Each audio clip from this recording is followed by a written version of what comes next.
Hello students, आज हम पढ़ेंगे साझेदारी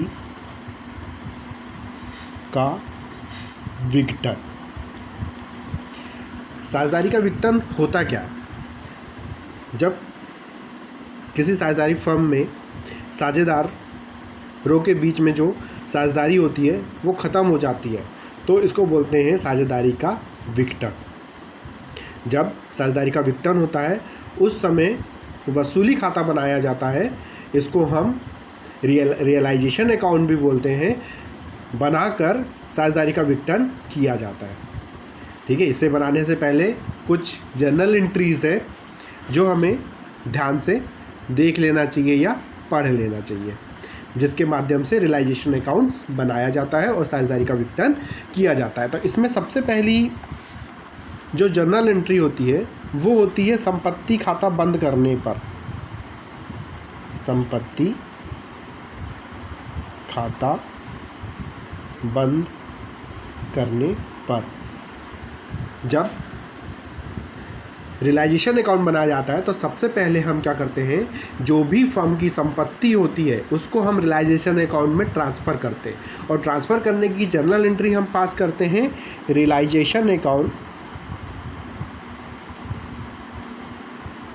डेबिट टू एसेट्स अकाउंट। और जो एसेट्स होती है ये बुक वैल्यू पर ली जाती है ना, पुस्तकीय मूल्य पर ट्रांसफ़र की जाती है। सेकेंड एंट्री हम पास करते हैं दायित्व खाता बंद करने की। दायित्व खाता बंद करने पर दायित्व खाता बंद करने पर दायित्व खाता बंद करने पर इसकी एंट्री की जाती है liabilities account debit to realisation account. ये भी लायबिलिटीज बुक वैल्यू पर ही ली जाती है। ठीक है, जब संपत्ति खाता बंद करते हैं तब जर्नल एंट्री पास करते हैं realisation account debit to assets account. जब दायित्व खाता बंद किया जाता है तब एंट्री पास की जाती है liabilities account debit to realisation account. Third entry होती है संपत्ति बेचने पर। संपत्ति बेचने पर संपत्ति बेचने पर संपत्ति जब हम बेचते हैं तब इसकी एंट्री हम करते हैं cash account debit to realisation account. Cash account debit to realisation account. अगर संपत्ति किसी पार्टनर के द्वारा ले ली जाती है, किसी साझेदार के द्वारा संपत्ति लेने पर एंट्री पास होती है partners capital account debit partners capital account debit to realisation account. इसी प्रकार नेक्स्ट एंट्री दायित्वों का भुगतान करने पर। दायित्वों का भुगतान करने पर दायित्वों का भुगतान करने पर की जाती है। ये एंट्री होती है आपकी रियलाइजेशन अकाउंट डेबिट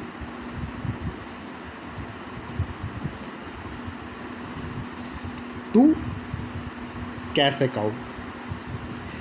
कैश या कैश अकाउंट या बैंक अकाउंट। जब दायित्वों का भुगतान किया जाता है तब इस प्रकार की एंट्री की जाती है। जिस प्रकार साझेदारों की संपत्ति कोई पार्टनर खरीद सकता है, उसी प्रकार दायित्वों का भुगतान भी पार्टनर द्वारा किया जा सकता है। तो इसकी जर्नल एंट्री पास करेंगे अपन किसी साझेदार द्वारा दायित्वों का भुगतान करने पर किसी साझेदार द्वारा दायित्वों का भुगतान करने पर एंट्री पास हो जाएगी realization account debit to partners capital account. इसी प्रकार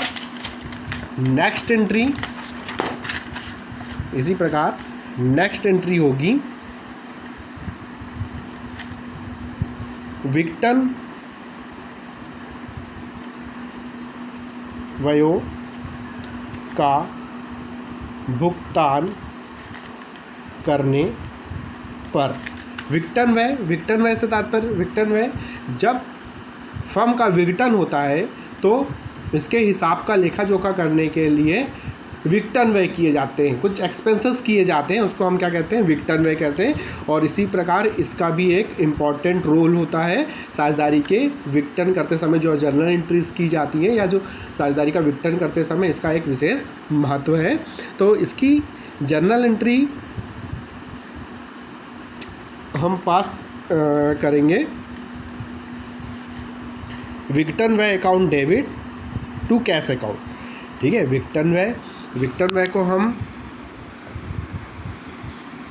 हिंदी में तो विघटन व्यय बोलते हैं, लेकिन इंग्लिश में हम विघटन व्यय को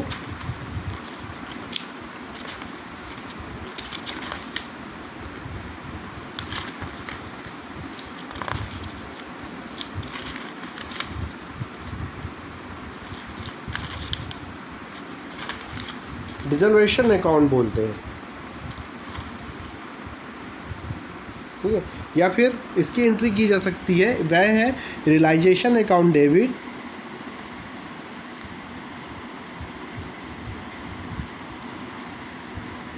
टू कैश या फिर बैंक अकाउंट्स के नाम से। ठीक है, विघटन व्यय को भुगतान करने के बाद नेक्स्ट एंट्री जो होती है वो होती है संपत्ति विक्रय खाते को बंद करने के लिए। अगली एंट्री जो होती है संपत्ति विक्रय खाते को बंद करने के लिए। देखिए हमने क्या किया, संपत्ति थी उसको बेच दिया, दायित्वों का भुगतान कर दिया, विघटन व्यय भी पेमेंट कर दिए। ठीक है, अब जो बचेगा वो साझेदारों को बांट दिया जाता है, या वो लाभ या हानि कहलाती है। ठीक है, जिसको पार्टनर्स कैपिटल अकाउंट में ले जाकर पार्टनर्स को बांट दिया जाता है। तो जब अगर प्रॉफिट होता है, प्रॉफिट मीन्स अगर क्रेडिट बैलेंस ज़्यादा होता है, तो एंट्री होती है realization account debit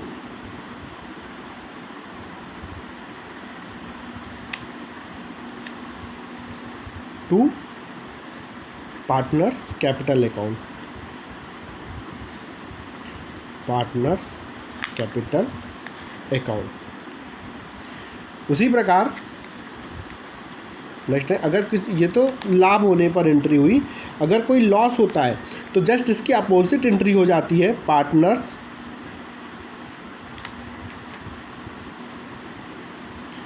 capital account debit to realisation account के नाम पे।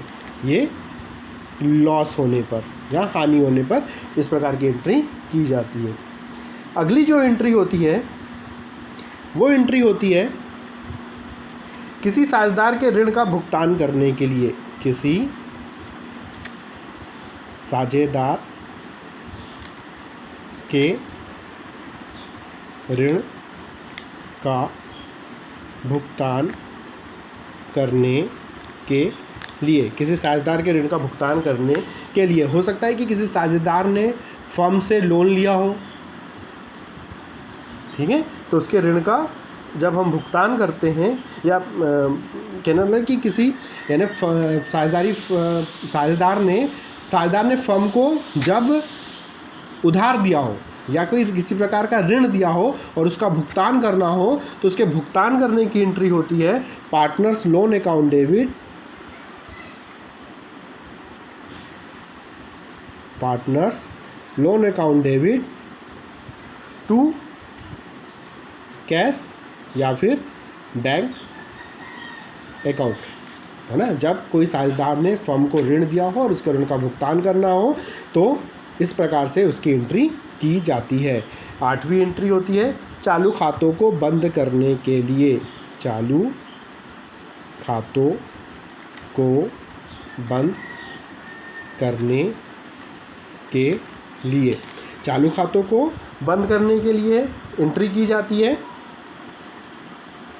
तो एंट्री होती है जब चालू खाते का क्रेडिट शेष हो। जब चालू खाते का क्या शेष हो? क्रेडिट शेष हो, तो एंट्री की जाती है पार्टनर्स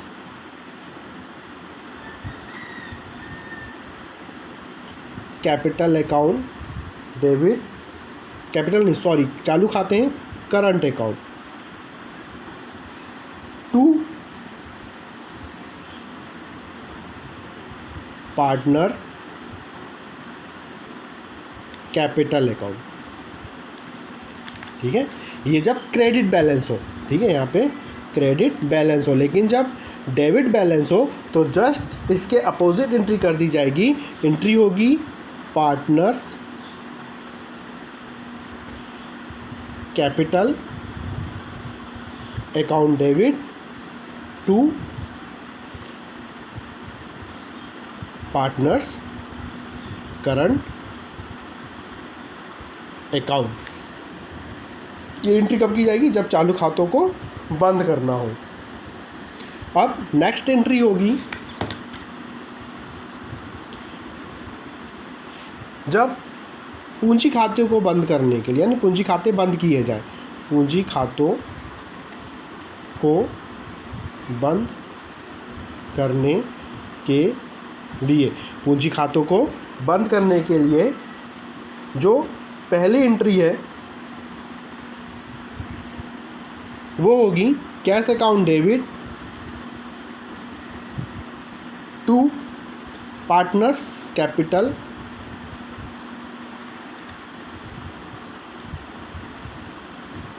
ये एंट्री कब की जाएगी?